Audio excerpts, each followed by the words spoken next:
Buenas tardes.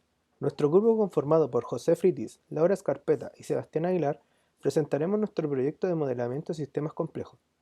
El problema es la generación, acumulación y mitigación de residuos plásticos en un campo universitario, un problema ambiental real que se comporta como un sistema dinámico porque la basura acumulada cambia en el tiempo según cuánto se genera y cuánto se recicla. En la presente exposición mostramos cómo pasamos de un problema complejo a una ecuación analizable y de ahí a propuestas concretas. Esta lámina resume la ruta que seguirá la presentación ordenada según la rúbrica. Partiremos caracterizando el problema real y su diagrama de influencia, luego traducimos esa estructura a un diagrama Forrester y formulamos el modelo matemático con sus supuestos. A continuación viene el análisis teórico, equilibrio, resolución, estabilidad y sensibilidad y cerramos con las propuestas de intervención. La idea que conecta con todos los pasos es una sola: tomar un problema complejo con muchos actores y variables y reducirlos a una única ecuación que se pueda resolver y analizar con las herramientas del curso. El problema es la acumulación de residuos plásticos en un campus originadas en el consumo diario de plásticos de un solo uso. Es dinámico, porque el stock cambia en el tiempo. Si generamos más de lo que reciclamos, crece. Si las políticas funcionan, se estabilizan más abajo. Y es complejo porque depende de los hábitos, la oferta de kioscos y casinos, la infraestructura y las decisiones de la administración. Clave para la relevancia, en Chile, rige la ley REP 20.920 desde el 2021, el que contamina paga. Un campus que aplica políticas internas hoy se anticipa a esa exigencia.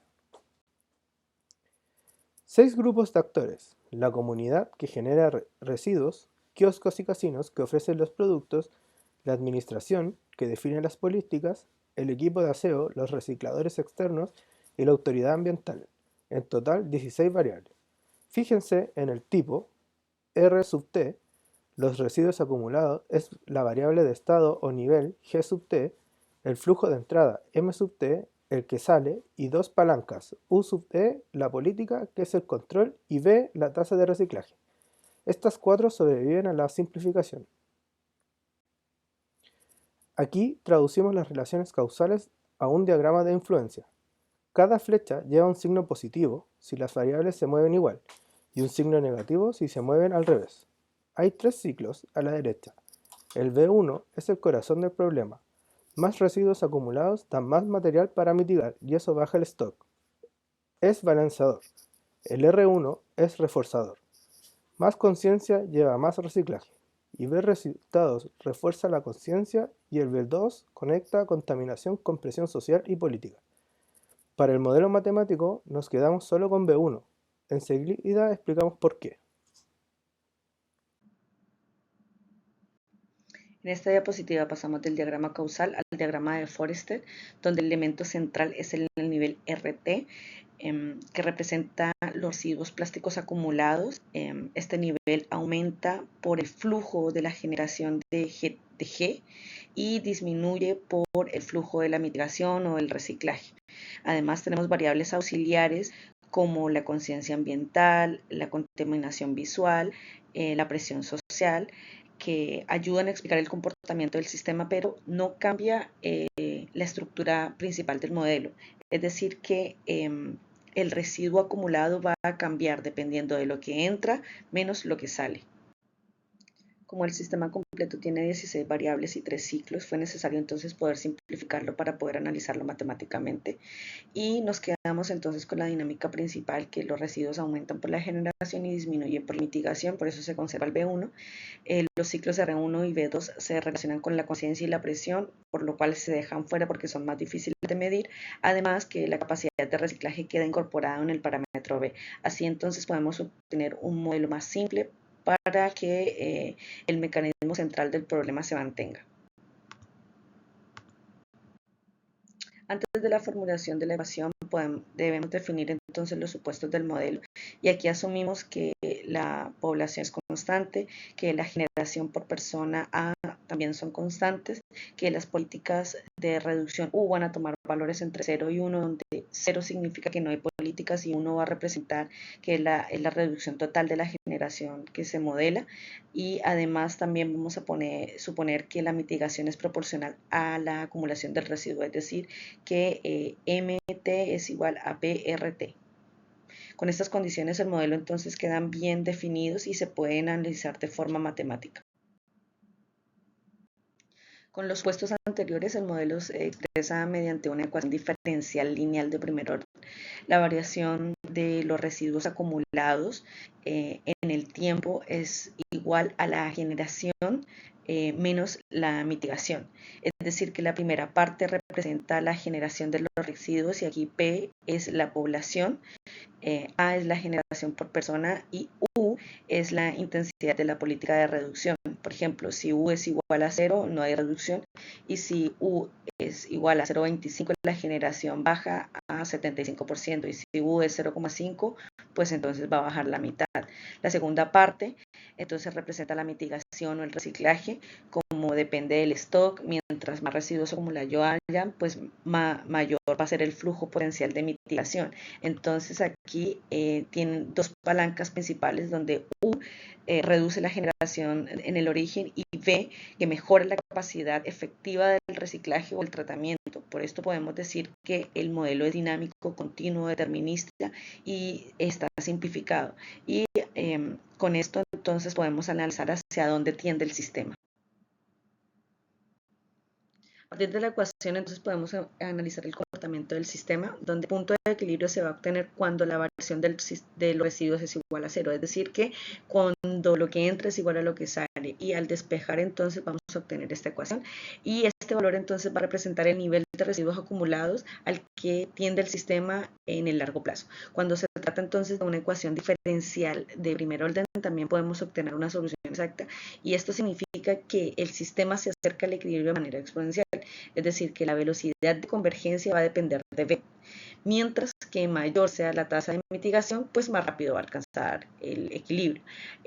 La interpretación pues es directa. Si se aumenta la población o el consumo per cápita, el residuo del equilibrio también va a aumentar. Si se aumenta entonces la política, el equilibrio pues va a bajar. Y si B aumenta, el equilibrio baja y además el sistema va a llegar más rápido a ese nuevo nivel.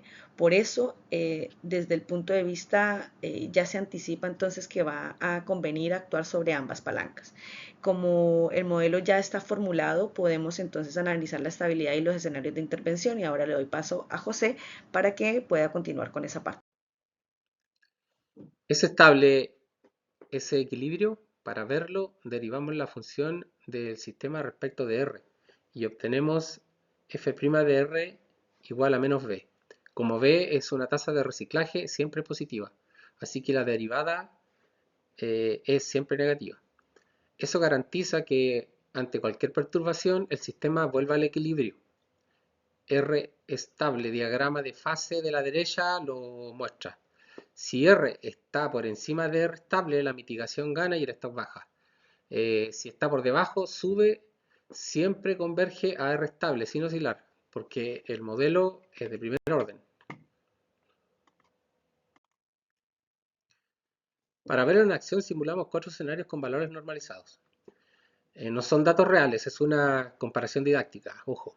Sin intervención, el equilibrio llega a 500, con política moderada baja a 375, con fuerte a 250. Pero miren la última fila, la política mixta que sube U a 0,5 y a la vez mejora B de 0,20 a 0,40 lleva el equilibrio a solo 125 unidades. Eso es un 75% menos que sin política. Y como la velocidad depende de B, al duplicar B la constante de tiempo cae de 5 a 2,5 meses. Llegamos más bajo y más rápido. En el gráfico es la curva roja la más baja y la que se aplana antes. El análisis de sensibilidad entrega el hallazgo más importante. U y B son palancas complementarias, no intercambiables.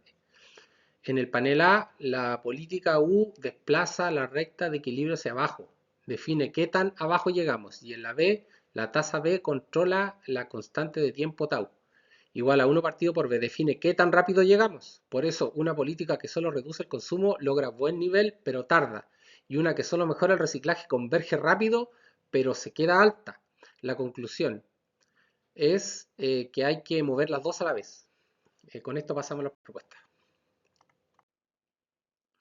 De todo el análisis salen 6 propuestas y cada una está conectada a una palanca del modelo, como muestran las etiquetas. La 1, reducción en origen, sube U. La 2, puntos de reciclaje, sube B. Y la 3, acuerdos con kioscos y casinos.